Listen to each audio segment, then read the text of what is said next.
Bismillahirrahmanirrahim. Assalamualaikum warahmatullahi wabarakatuh. Innal hamdalillah nahmaduhu wa nasta'inuhu wa nastaghfiruh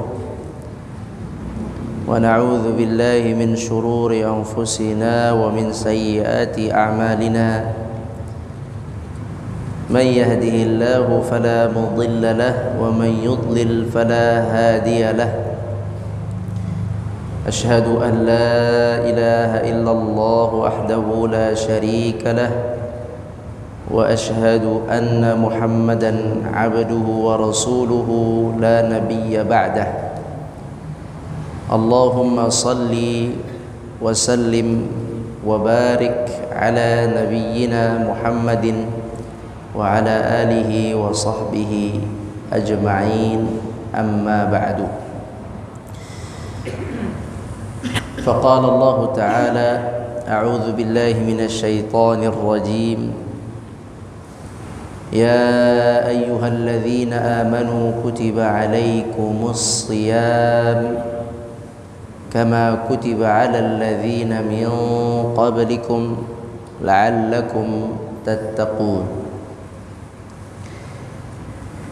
Sadaqallahul azim. Kaum muslimin yang dirahmati Allah Subhanahu wa taala, alhamdulillah kita dapat berjumpa lagi di dalam majlis ilmu.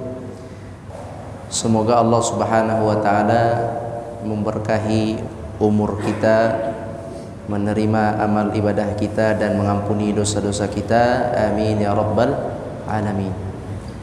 Salawat dan salam kita sampaikan kepada Nabi kita, Nabi besar Muhammad sallallahu alaihi wasallam, beserta keluarga dan para sahabat dan seluruh umat yang mengikuti jejak langkah beliau sallallahu alaihi wasallam.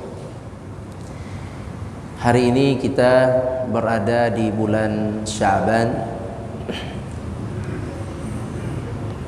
Sudah mulai hampir masuk pertengahan Sya'ban.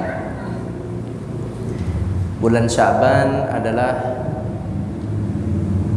bulan yang kita ini dianjurkan untuk memperbanyak puasa sunnah.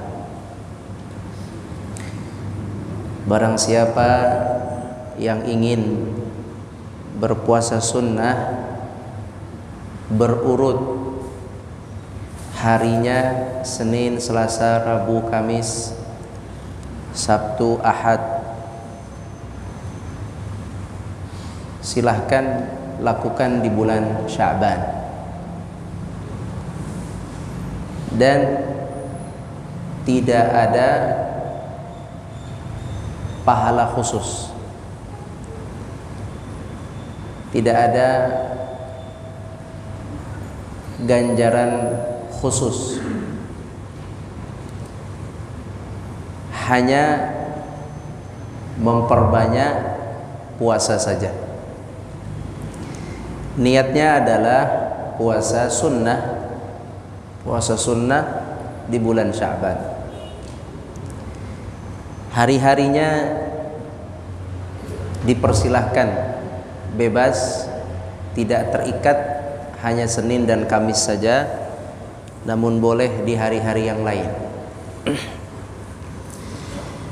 Hal ini berdasarkan dari hadis Nabi sallallahu alaihi wasallam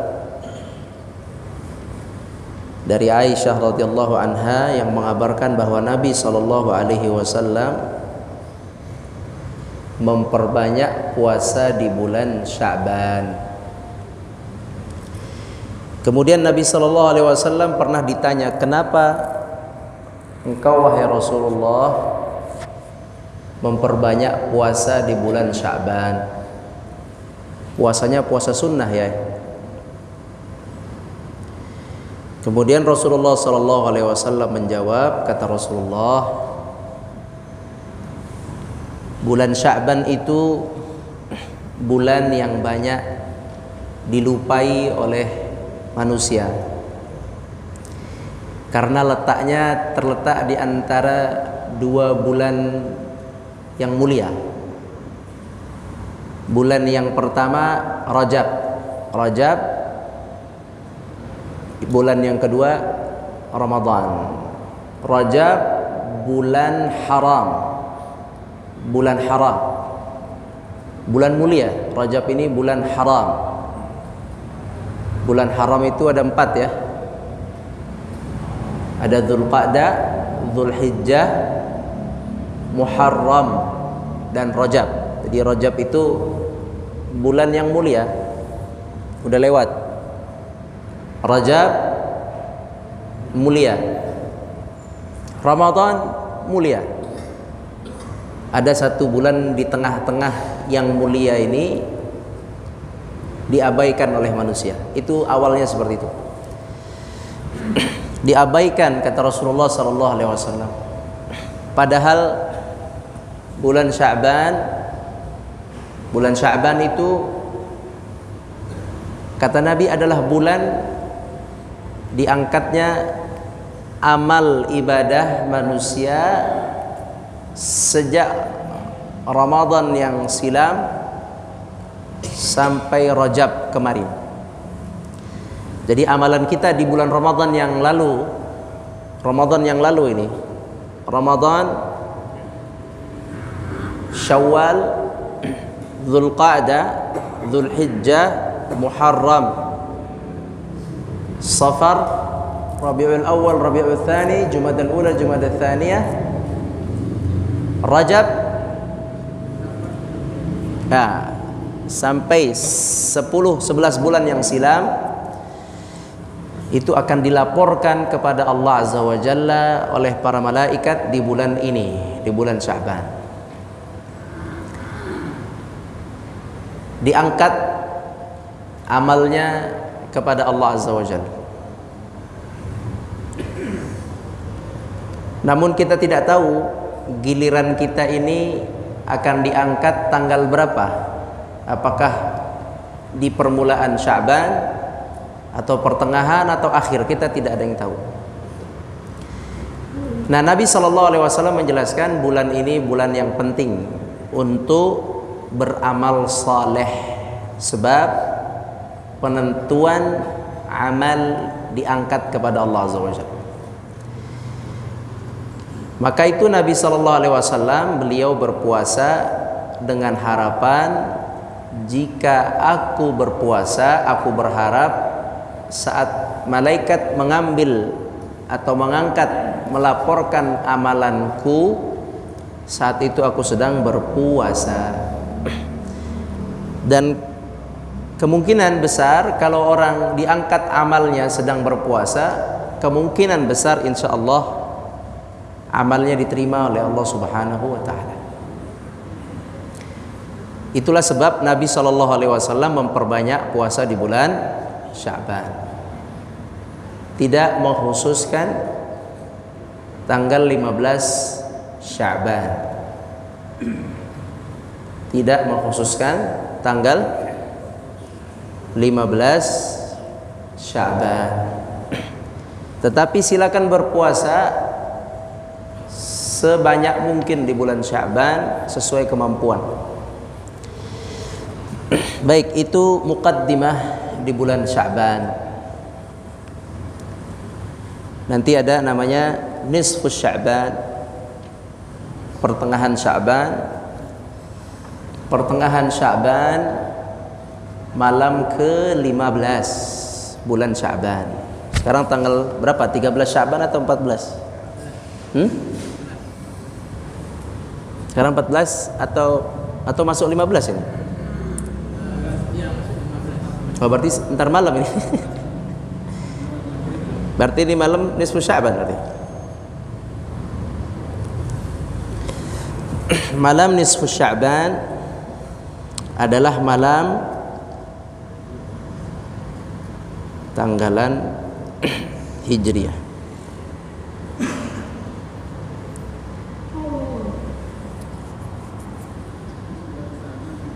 Tanggal berapa sekarang? Maret 13. Benar gak? 13 Sya'ban. Benar gak? Nanti dicek lagi. Oh ya, hari ini 14, maaf, masuk 14. 14 Sya'ban masuk. Besok hari apa besok? Selasa. Berarti Selasa malam Rabu, malam nisfu Sya'ban. Ya gitu ya, Pak. Nah, besok. Malam nisfu artinya setengah Sya'ban, bulan Sya'ban. Jadi malam setengah bulan Sya'ban, malam ke-15 Sya'ban. Besok malam berarti. Malam nisfu Sya'ban ini ramai masalah ramai malam nisfu Sya'ban. Malam nisfu Sya'ban adalah malam di mana Allah Subhanahu wa taala mengampuni hamba-hambanya seluruhnya kecuali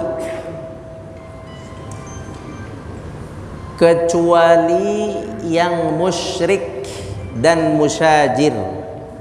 Ada dua yang tidak akan diampuni. Yang pertama, tidak akan diampuni di malam itu orang yang musyrik. Yang musyrik yakni tidak beriman kepada Allah. Itu tidak akan diampuni. Yang kedua yang tidak akan diampuni adalah orang yang sedang bertengkar sesama muslim. Tidak akan diampuni. Sisanya diampuni. Berdasarkan hadis Nabi SAW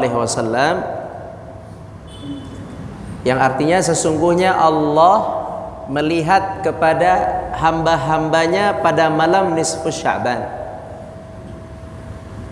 Innallaha tala'a ala ibadihi yawma lailata nisfi Sya'ban. Di tengah malam nisfu Sya'ban Allah melihat kepada kita semua, Pak. Dilihat hati-hati setiap hamba, faghafara lahum, kemudian diampuni oleh Allah dosa-dosa kita, kecuali musyrik dan musyajir, kecuali orang musyrik dan orang yang bertengkar. Itu hadisnya. Hadis ini sahih. Jadi malam nisfu Sya'ban besok, malam nisfu Sya'ban, kelebihannya apa? Kelebihannya Allah mengampuni dosa hambanya di malam itu. Itu kelebihannya. Apa kelebihannya? Allah mengampuni dosa hamba-hambanya di malam itu. Apa amalannya? Tidak dianjurkan amalan tertentu. Hanya dikhususkan pengampunan, yang penting jangan berantem. Yang penting jangan bertengkar. Itu aja.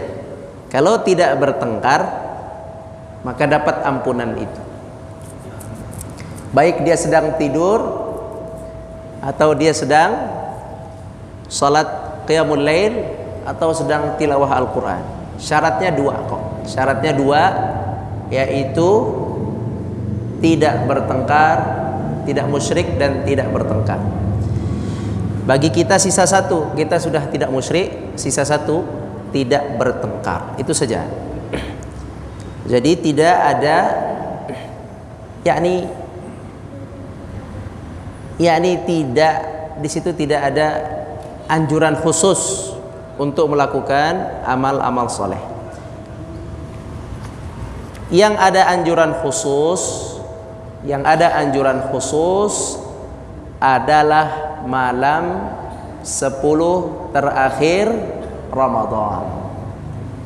Nabi SAW mengencangkan ikat pinggang, membangunkan keluarganya, menghidupkan malamnya.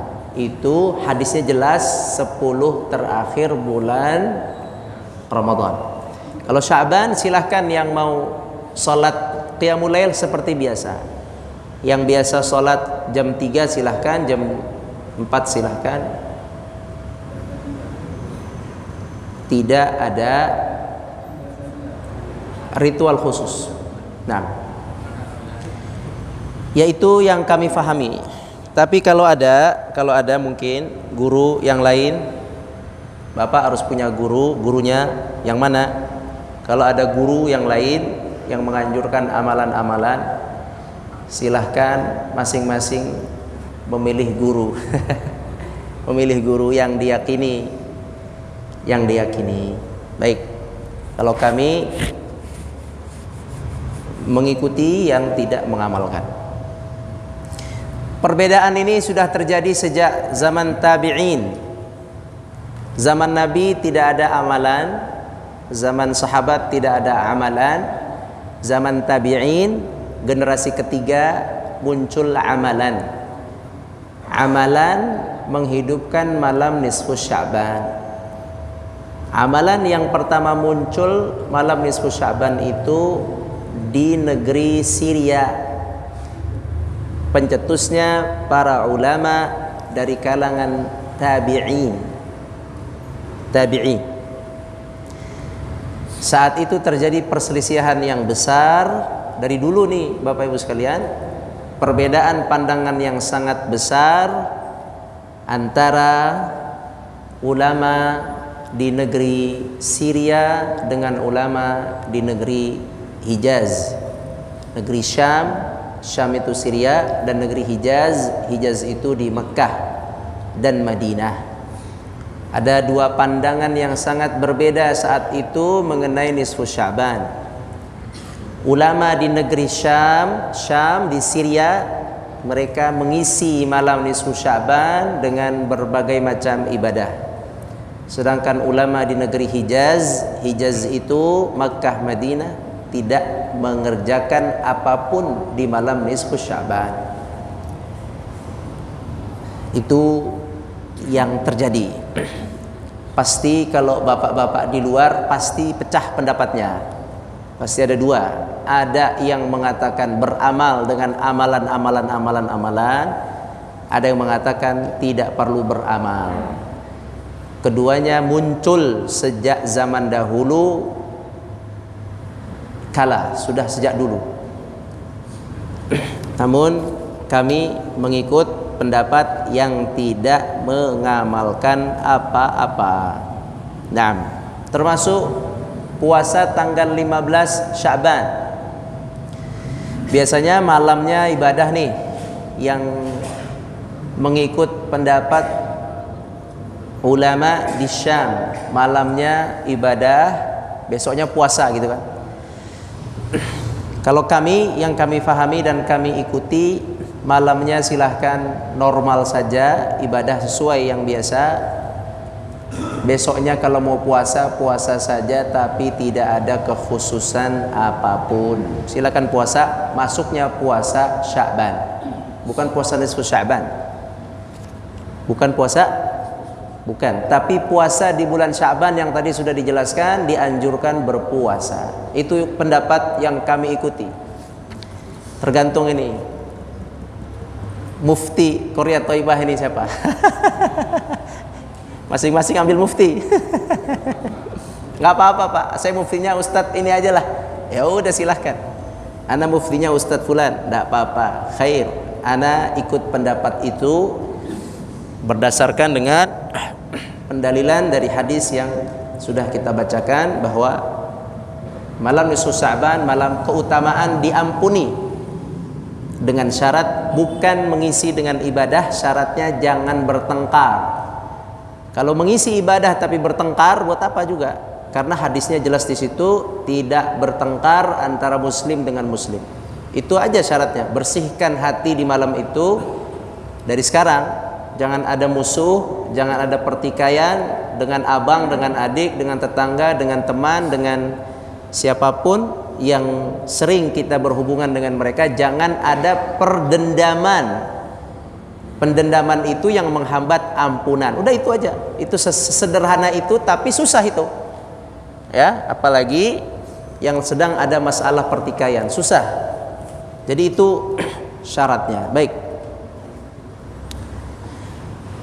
Selesai mengenai Sya'ban.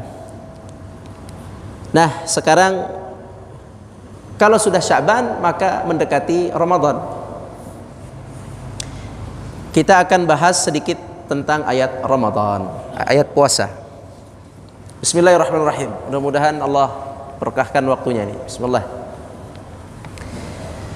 Allah berfirman, ya ayyuhalladzina amanu. Apa artinya, Pak? Ya ayyuhalladzina amanu. Apa artinya? Ya ayyuhalladzina amanu. Wahai orang yang beriman, orang-orang yang beriman. Di Al-Quran ada panggilan, ada banyak, tapi saya kasih di sini 2 sajalah. Waktunya singkat, ada 2. Ada 3 deh, 3. 1, ya ayuhan nas. Apa ya ayuhan nas? Ketika panggilan itu, ya ayuhan nas, wahai manusia, itu mengingatkan kita bahwa kita adalah hamba Allah, makhluk diciptakan oleh Allah. Ya ayuhan nas, wahai manusia yang diciptakan oleh Allah. Kemudian ada panggilan lain itu ya bani Adam. Ya bani Adam. Apa artinya? Nah, kalau Bapak dengar dalam Al-Quran, nanti baca nih di tadarus ya Pak, di Ramadan, baca terjemahan ya bani Adam, wahai anak Adam. Allah memanggil kita dengan anak Adam, ingin mengingatkan kisah tertipunya Adam dengan syaitan. Hati-hati kalian, ayah kalian tertipu dengan syaitan, iblis, dikeluarkan dari surga. Ketika Allah manggil ya bani Adam, wahai anak Adam. Jangan tenang-tenang aja, bapakmu udah tertipu dengan qarin. Bapakmu udah dibuang, dilempar oleh Allah dari surga sebab qarin, syaitan. Maka ketika panggilan ya bani Adam, wahai anak Adam, ingat kisah ayah kalian. Ada dalam surat Al-A'raf itu kalimat ya bani Adam. Nah, ketika panggilan lain, panggilan ya ayyuhalladzina amanu. Ya ayyuhalladzina amanu. Yang ini, apa artinya ya ayyuhalladzina amanu? Yang beriman. Ketika panggilan ya ayyuhalladzina amanu, wahai orang-orang yang beriman, di sini Allah ingin menyuruh dan melarang. Kalau sudah ya ayyuhalladzina amanu, maka datang setelahnya perintah atau larangan. Artinya panggilan dari Allah kepada hamba-hambanya yang disayangi, yang siap melakukan perintah atau meninggalkan larangan.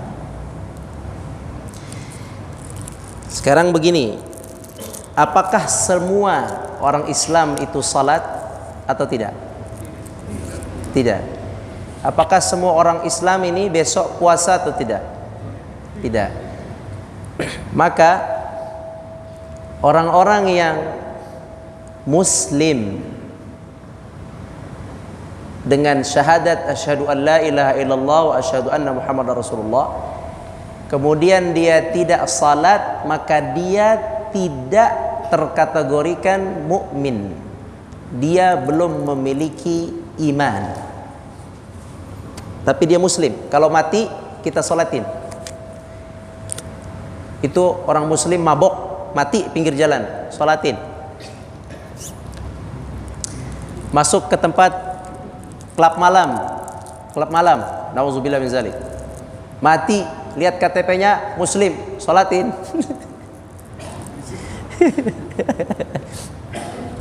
Muslim, salatin. Di tengah bulan puasa besok, siang-siang mati, misalnya mati lagi makan, mati laki-laki. Lihat KTP muslim, salatin itu. Jadi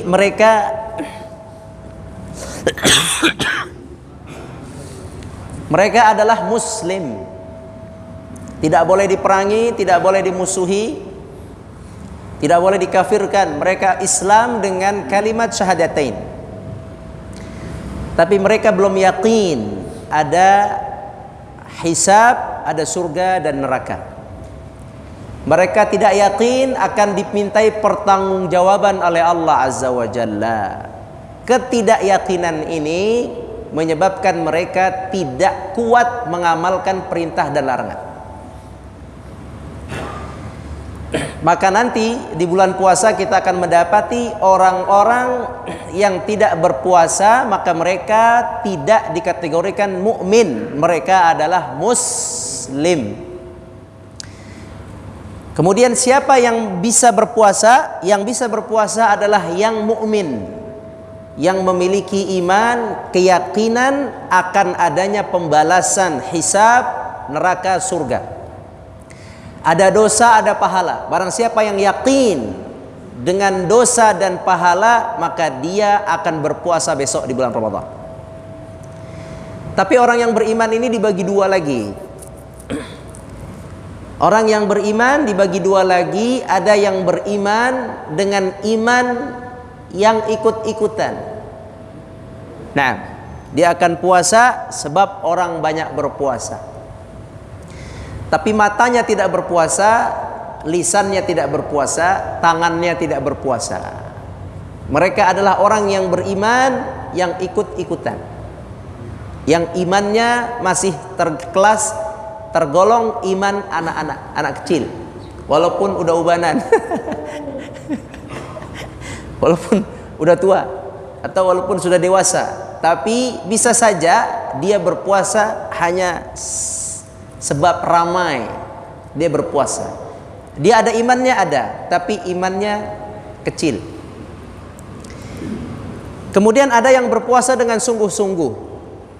Mereka yang berpuasa dengan sungguh-sungguh, mereka adalah orang yang beriman dengan iman yang sesungguhnya. Nah, di mana posisi kita?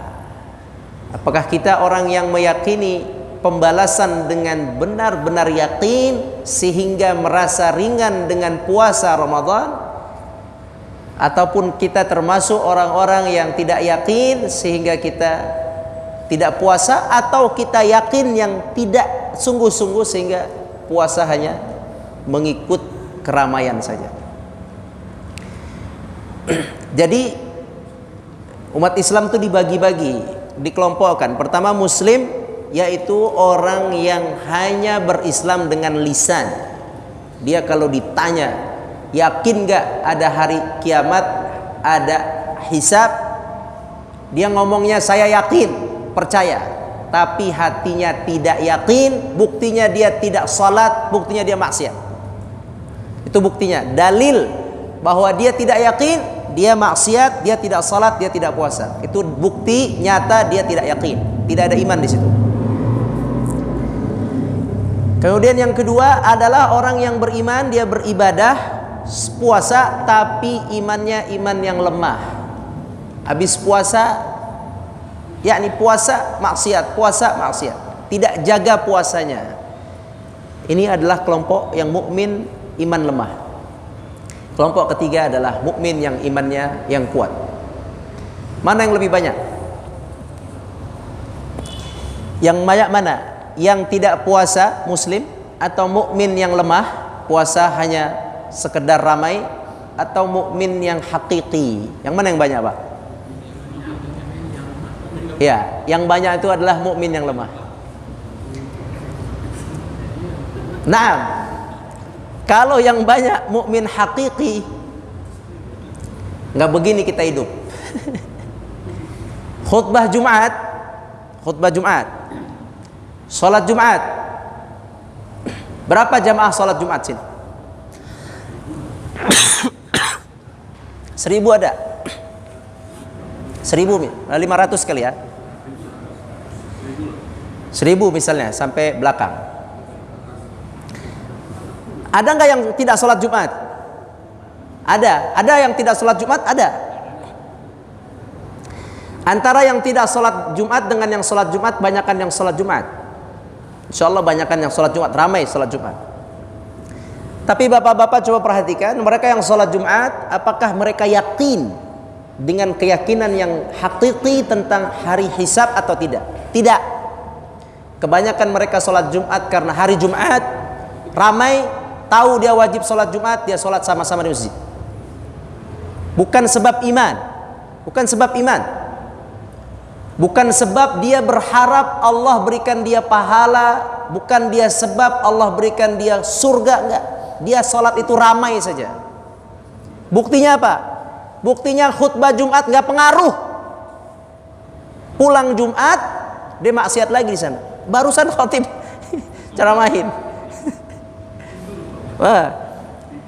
Nah, bahkan dia tidur. Dia yakni itulah yang banyak dalam masyarakat muslim ini, yaitu muslim atau mukmin yang lemah iman, yang tidak punya keyakinan beramal untuk mendapatkan pahala dan ridha Allah. Tidak, tapi dia beramal hanya untuk menyelesaikan tanggung jawab. Ramai orang sholat, saya sholat, selesai.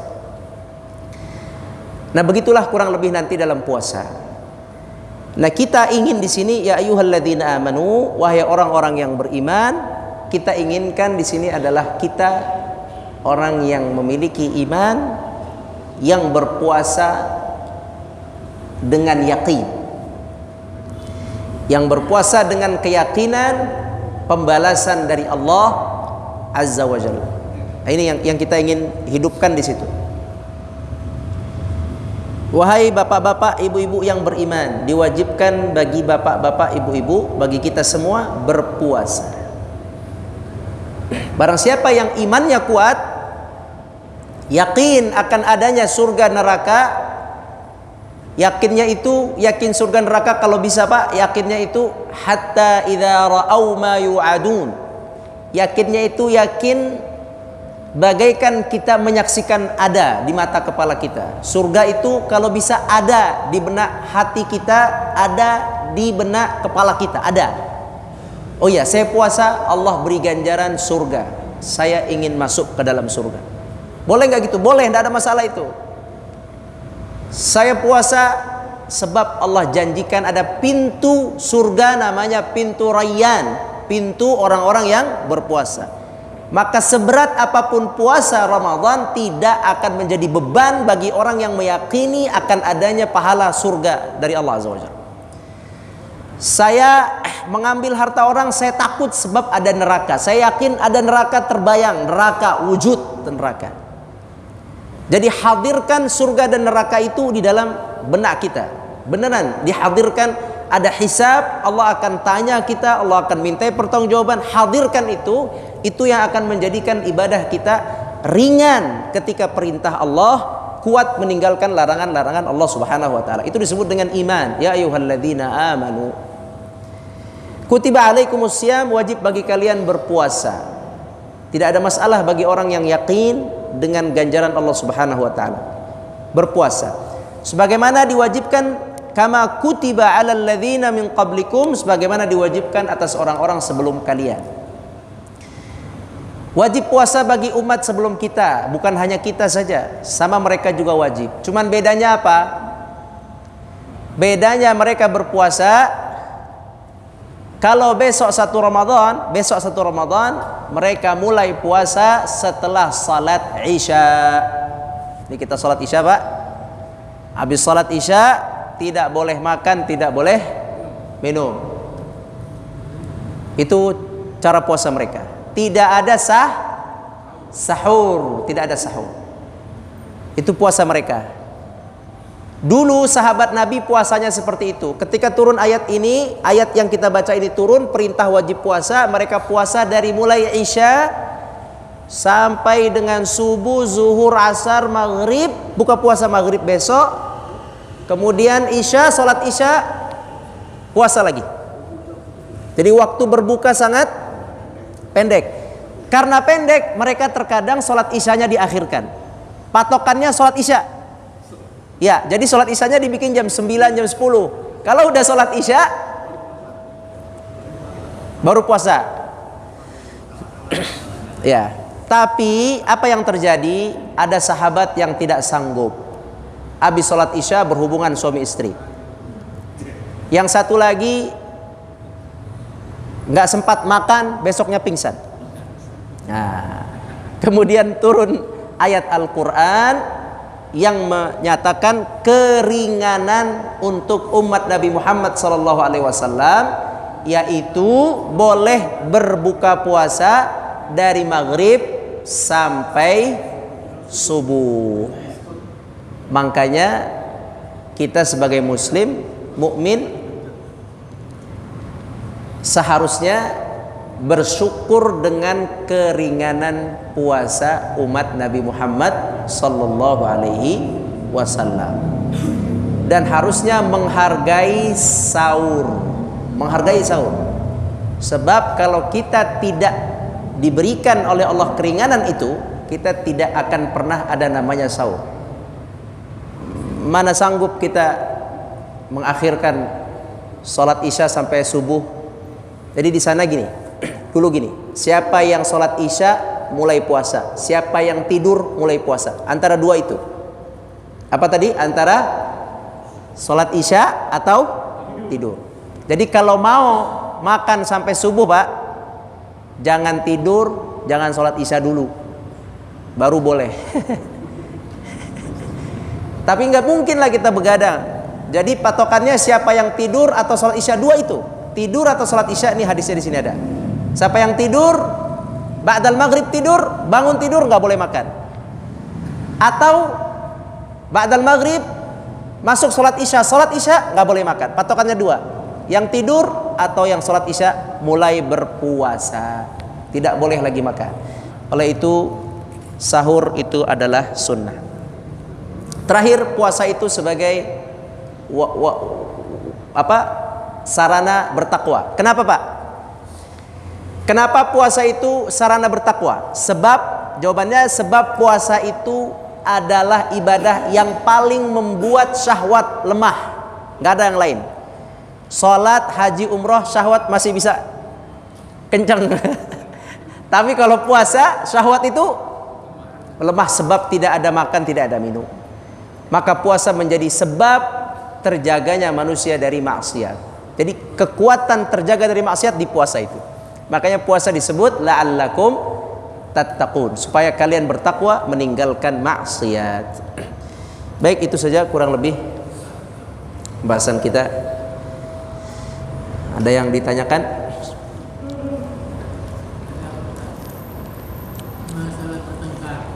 Yang tadi. Iya. Iya. Enggak. Pertengkaran yang menjadikan hati keduanya saling berdendam, tidak memaafkan. Itu yang akan menjadi penangkal atau penyebab tidak diampuni dosanya di besok malam, di malam nisfu Sya'ban. Baik, itu saja, mudah-mudahan bermanfaat. Semoga Allah merahmati kita, mengampuni dosa kita. Maafkan dosa saya kalau saya ada salah. Mudah-mudahan tidak ada pertengkaran di antara kita. Semoga Allah maafkan semua kesalahan kita dan mendapatkan ampunan besok di bulan Sya'ban, di nisfu Sya'ban, dan dimudahkan kita untuk menjalankan puasa Ramadan. Amin ya rabbal alamin. Subhanakallahumma bihamdika asyhadu an la ilaha illa anta astaghfiruka wa atubu ilaik. Wassalamualaikum warahmatullahi wabarakatuh.